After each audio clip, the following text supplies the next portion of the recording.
السلام علیکم ورحمۃ اللہ وبرکاتہ۔ الحمد للہ وکفی وسلام علی عبادہ الذین اصطفی، اما بعد۔ عن عبد الرحمن بن ابی قراد رضی اللہ تعالی عنہ قال ان النبی صلی اللہ علیہ وسلم توضأ یوما فجعل اصحابه یتمسحون بوضوئه وقال لهم النبي صلى الله عليه وسلم ما يحملكم على هذا؟ قالوا حب الله ورسوله، فقال النبي صلى الله عليه وسلم من سره أن يحب الله ورسوله أو يحبه الله ورسوله فليصدق حديثه إذا حدث وليؤدي أمانته إذا اؤتمن وليحسن جوار من جاوره، او کما قال النبی صلی اللہ علیہ وسلم۔ گھروں میں ریسیور کے ذریعے سے سننے والے میرے محترم دوستوں، بھائیوں اور بزرگوں اور میری محترمہ مائیں اور بہنیں، آج رمضان المبارک کا 23واں روزہ ہے، یعنی پونے بھاگ کا رمضان مکمل ہو چکا ہے، صرف پا بھاگ کا رمضان باقی ہے۔ اللہ سے دل سے دعا کر لو، جتنے دن غفلت میں گزر گئے اللہ ہم سب کو معاف فرما دے، اور جو دن باقی ہے ان دنوں کی اللہ ہم سب کو قدردانی کی توفیق و سعادت نصیب فرمائے۔ میرے بھائیوں اور میری محترمہ مائیں اور بہنیں، حدیث پاک کا وہ مضمون چل رہا ہے۔ ہمارے آقا حضرت محمد رسول اللہ صلی اللہ علیہ وسلم نے محبت کا تقاضا سمجھایا ہے۔ فرماتے حضرت نبی کریم صلی اللہ علیہ وسلم وضو فرما رہے تھے، صحابہ کرام حضرت نبی کریم صلی اللہ علیہ وسلم کے وضو کے پانی کو لے کر اپنے چہرے اور اپنے جسم پر ملنے لگے، یعنی نبی کریم صلی اللہ علیہ وسلم کے یوز کیے ہوئے استعمال شدہ پانی کو نیچے گرنے نہیں دیتے، بلکہ اپنے ہاتھوں میں لے کر اپنے چہرے اور اپنے جسم پر مل رہے ہیں۔ تو ہمارے نبی حضرت محمد رسول اللہ صلی اللہ علیہ وسلم نے صحابہ کرام سے فرمایا ما یحملکم علی ھذا، اے میرے صحابہ کرام، یہ کام جو تم کر رہے ہو کہ میرے جسم سے لگے ہوئے پانی کو نیچے گرنے نہیں دیتے، میرے بدن سے لگے ہوئے پانی کو نیچے گرنے نہیں دیتے، بلکہ اپنے ہاتھوں میں لے کر اپنے چہرے اور اپنے جسم پر مل رہے ہو، آخر کون سی چیز تم ایسا کام کرنے پر مجبور کرتی ہے؟ کون سی چیز تم ایسا کام کرنے پر ابھارتی ہے؟ تو صحابہ کرام کا جواب فقال النبی صلی اللہ علیہ وسلم من سرہ ان یحب اللہ ورسولہ او یحبہ اللہ ورسولہ،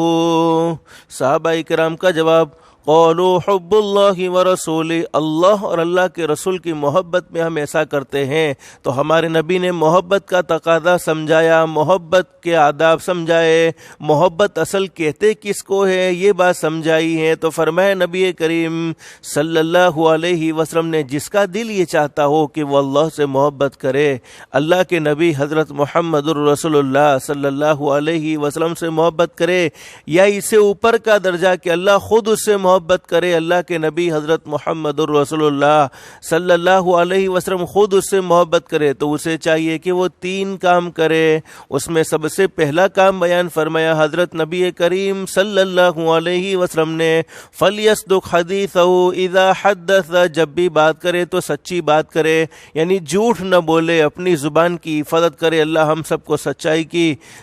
کی اہمیت نصیب فرمائے، اور سچ بولنے کی اللہ ہم سب کو توفیق نصیب فرمائے، اور جھوٹ بولنے سے اللہ ہماری پوری حفاظت فرمائے۔ دوسری بات بیان فرمائی نبی کریم صلی اللہ علیہ وسلم نے وَلْيُؤَدِّ أَمَانَتَهُ إِذَا اؤْتُمِنَ،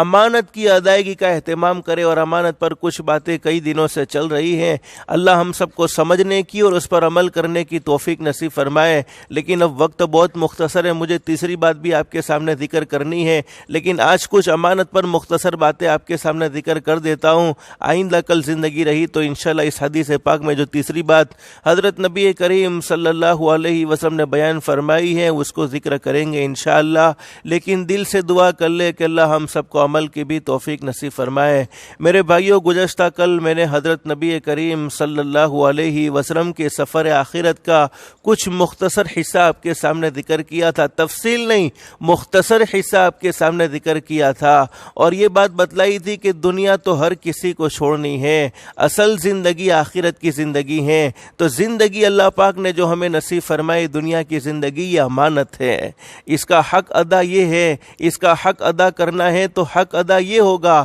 کہ ہم اس زندگی کو اللہ کے احکام کے مطابق گزارے، حضرت نبی کریم صلی اللہ علیہ وسلم کے طریقے کے مطابق گزارے۔ پھر زندگی دینے کے بعد اللہ پاک نے ہمیں سب سے قیمتی نعمت نصیب فرمائی ہے، وہ ہے دولت ایمان۔ دنیا کی زندگی میں انسان کو سب کچھ ملے لیکن ایمان نہ ملے، اعمال صالحہ کی توفیق نہ ملے تو اس انسان کی دنیا کی زندگی بیکار ہے، اور جس کی دنیا کی زندگی اللہ حفاظت فرمائے، اللہ حفاظت فرمائے، اللہ حفاظت فرمائے، جس کی دنیا کی زندگی اللہ کو ناراض کر کے بگڑ گئی، جس کی دنیا کی زندگی اللہ کو ناراض کر کے بیکار ہو گئی، اس کی آخرت کی زندگی کبھی بھی درست نہیں ہو سکتی ہے۔ تو ایمان بھی امانت ہے۔ اب ایمان کی ناقدری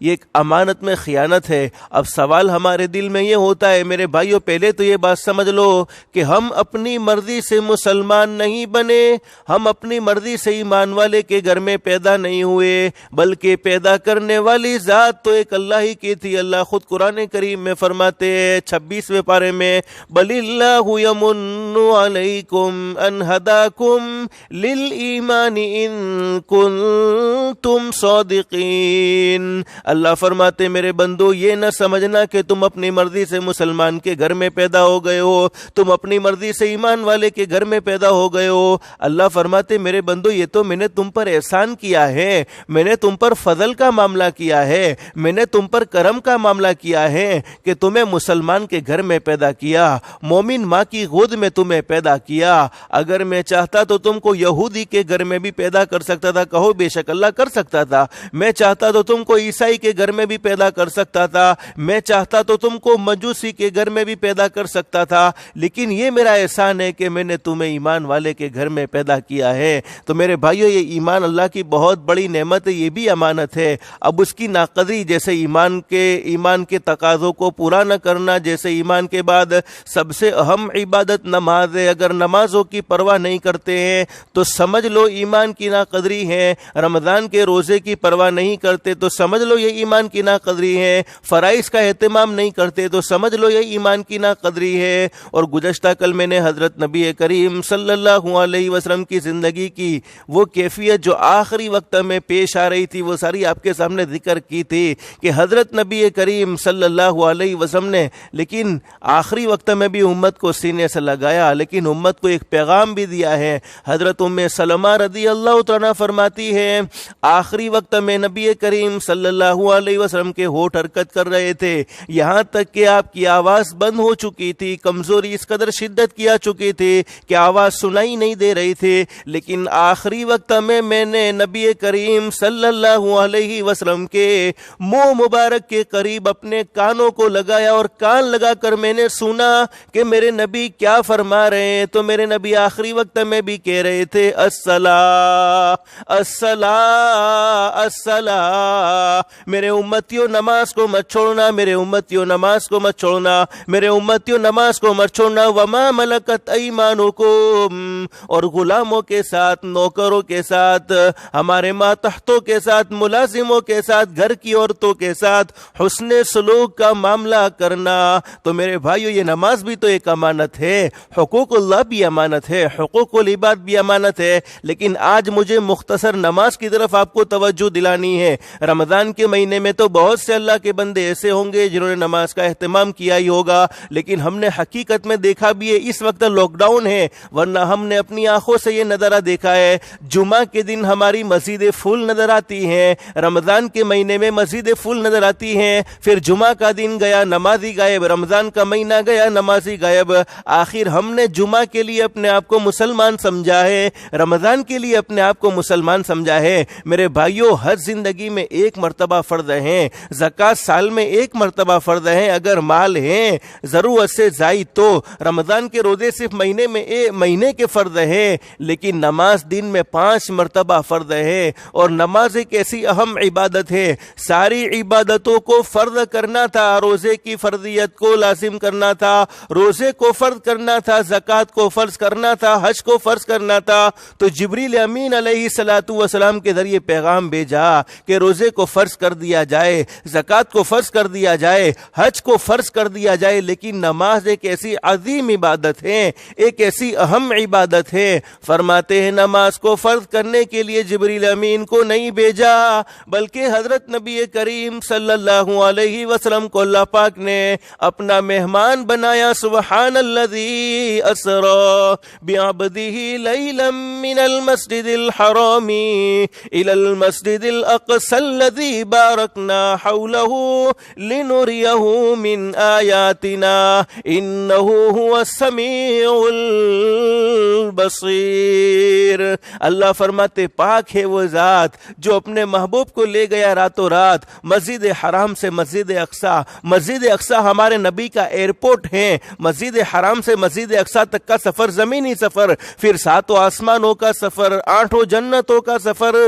سدرۃ المنتہا پر پہنچے، یہاں تک کہ ہمارے نبی اللہ کے عرش پر پہنچے ہیں، اور اللہ پاک نے ایک تحفہ نصیب فرمایا، اور وہ تحفہ علماء فرماتے 50 نمازوں کا تحفہ دیا۔ حضرت نبی کریم صلی اللہ علیہ وسلم 50 نمازیں لے کر آ رہے ہیں، اب 50 نمازیں لے کر آ رہے ہیں، راستے میں حضرت موسیٰ علیہ السلام سے ملاقات ہو گئی۔ علماء فرماتے ہیں کہ ہو سکتا ہے اللہ پاک نے حضرت موسیٰ علیہ السلام کو بھیج دیا ہو کہ میرے محبوب خوش ہو کر، میں مختصر باتیں کرنا چاہتا ہوں، تفصیل ذکر کرنا نہیں چاہتا معراج کے واقعے کی، مجھے صرف نتیجے پر پہنچنا ہے۔ میرے محبوب 50 نمازوں کو لے کر چلے گئے ہیں، لیکن میرے محبوب کی امت 50 نماز پڑھنے کے قابل نہیں ہے، میرے محبوب کی امت 50 نماز پڑھنے کی طاقت نہیں رکھتی ہے، اور میرے بھائیوں اور میری محترمہ مائیں اور بہنیں، ابھی 50 نمازیں ہمیں ملی ہوتی تو ابھی بیان نہ ہوتا، 24 گھنٹے میں ہم نماز ہی پڑھ کرتے، لیکن حضرت نبی کریم صلی اللہ علیہ وسلم واپسی پر حضرت موسیٰ علیہ السلام نے پوچھا میرے محبوب کہاں سے آ رہے ہو اور کیا لے کر آئے ہو؟